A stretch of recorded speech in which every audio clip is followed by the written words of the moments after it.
The earliest reference to Ifa is in Mecca, and look at the ayat. Some of you might say, why is Allah speaking about this so explicitly? Look at what He says. It's about the story of our father and mother, Adam and Hawa.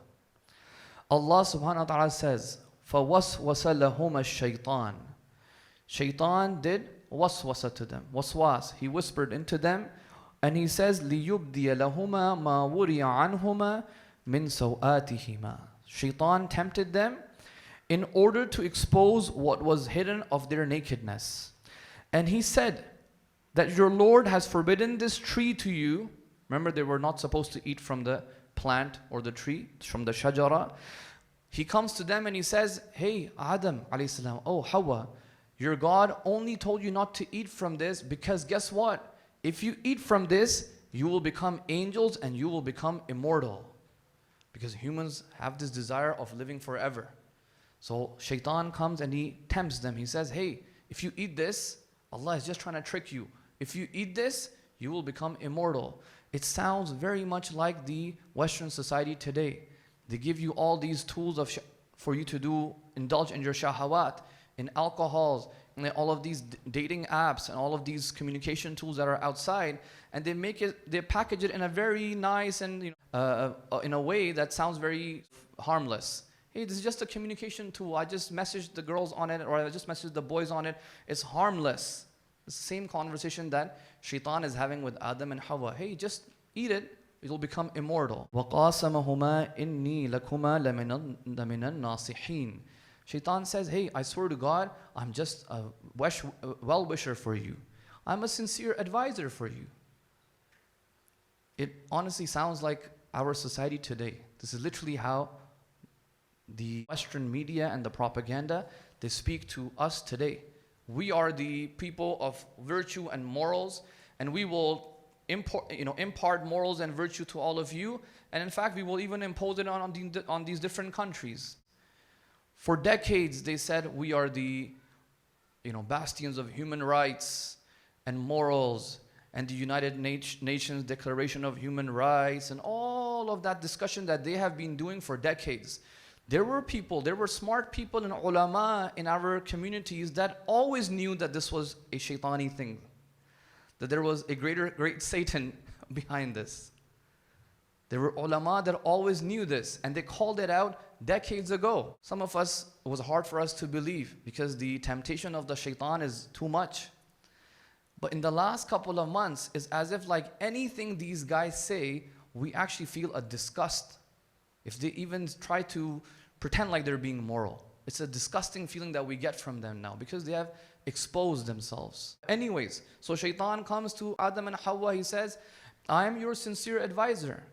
But another ayah, he says, فَدَلَّهُمَا بِغُرُورٍ Shaitan deceived them through deception.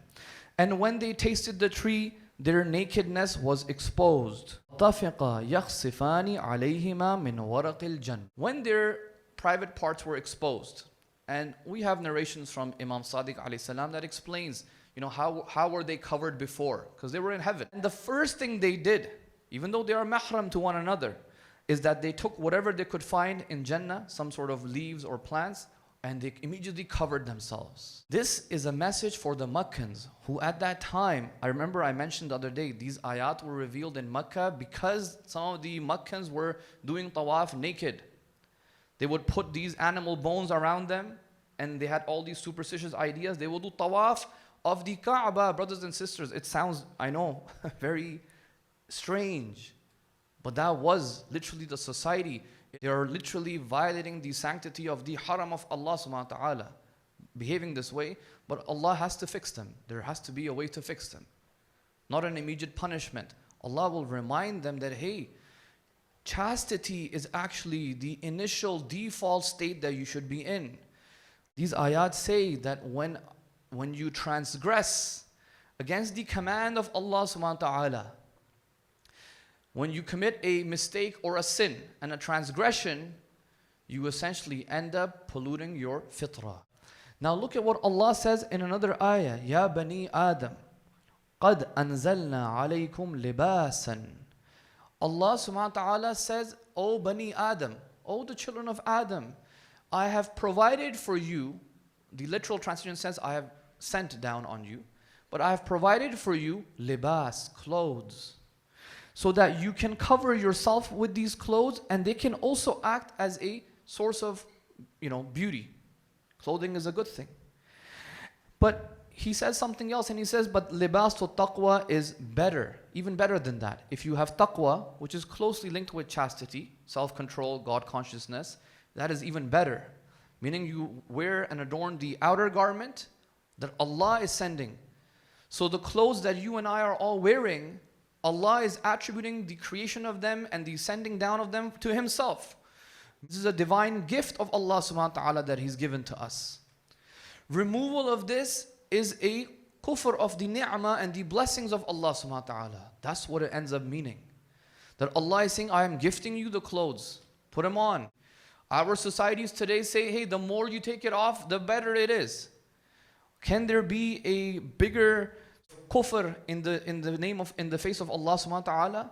A greater disbelief and a rejection of the blessings of Allah? It's a divine gift. Chastity is a divine virtue. So these verses were revealed in early Meccan society, and it was very strange for them. It is very strange. Just like today, if you tell the non-Muslims you should wear hijab, it's going to sound strange to them. Why should we wear hijab? Right? Or why do men have to cover a certain body part? Why? Or why can you not shake hands? All the rulings that we have in Islam, why is it very difficult to understand for the non-Muslim? Because they're not in this worldview over here.